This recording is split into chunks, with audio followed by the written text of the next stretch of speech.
Téléspectateurs de la Voix Sainte TV, bonjour et merci de prendre part à ce bulletin d'information. Le pasteur de l'église méthodiste unie Temple d'Espérance de Bondokou, Ouraga Bédi Marc, a été installé officiellement le dimanche 7 mai 2017.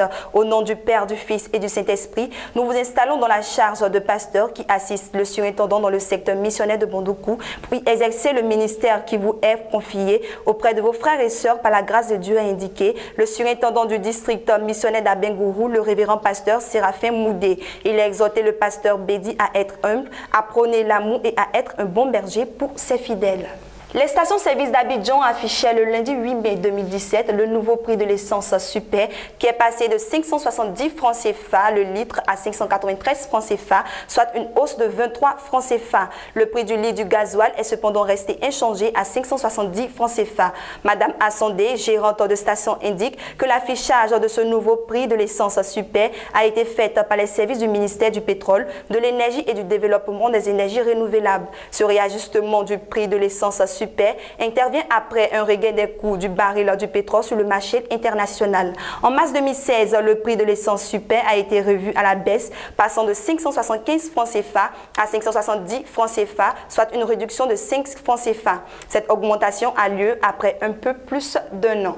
Les recettes de taux perçus résultant des sommes indues versées au profit des fonctionnaires et agents de l'État décédés ont occasionné des pertes d'un montant de plus de 5 milliards de francs CFA à l'État. Selon le Trésor public de 2012 à 2016, ce sont au total 2581 dossiers reçus de fonctionnaires décédés, mais considérés dans les fichiers de la fonction publique comme étant toujours en activité, qui ont engendré cette perte.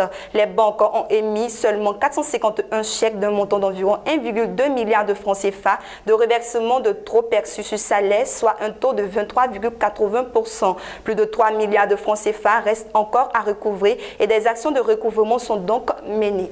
En sport, le colonel Mohamed Kalkaba Malboum ne fera pas face au président sortant, Lassana Palanfo, pour briguer la présidence de l'Association des comités nationaux olympiques d'Afrique, en abrégé ACNOA. Il a été disqualifié par le comité exécutif de cette instance.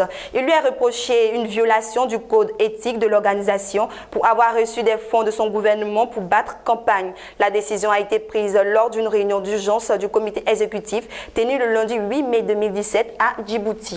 L'Institut d'enseignement général et technique, en abrégé IEGT, de Bongouanou est sorti vainqueur de la finale régionale de football de l'Office ivoirienne des sports scolaires et universitaires OASU qui s'est déroulée dans cette ville. Le samedi 6 mai 2017, l'IEGT a battu dans la catégorie senior l'équipe du lycée moderne de Umbato au tir au but. Dans les autres disciplines, notamment en handball, les cadets garçons du même établissement ont battu le lycée moderne d'Ara, quand les trophées au niveau du basketball et du volleyball ont été remporté par le lycée moderne de Umbato dans les catégories cadettes filles et juniors garçons.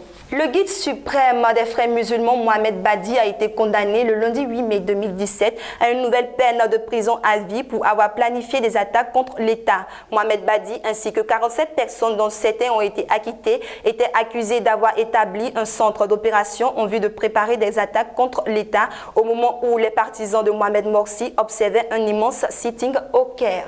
Refermons ce bulletin d'information en Indonésie où le gouverneur chrétien de Jakarta, Ahok, a été condamné à 2 ans de prison ferme lors de son procès pour blasphème. Le verdict a été annoncé le 9 mai 2017 suite à un procès qui avait commencé en décembre 2016. Des centaines de manifestants étaient réunis devant le tribunal pour demander la peine maximale à l'encontre d'Ahok. Le parquet avait requis une peine avec sursis contre Basuki Purnamadi Ahok pour avoir cité le Coran ironiquement lors de sa campagne de réélection en septembre dernier. Les 5 juges du tribunal ont demandé l'arrestation immédiate d'Ahok, tandis que celui-ci a fait appel. C'est sur cette note que s'achève ce bulletin d'information. Merci de l'avoir suivi et bonne suite de programme sur la Voix Sainte TV.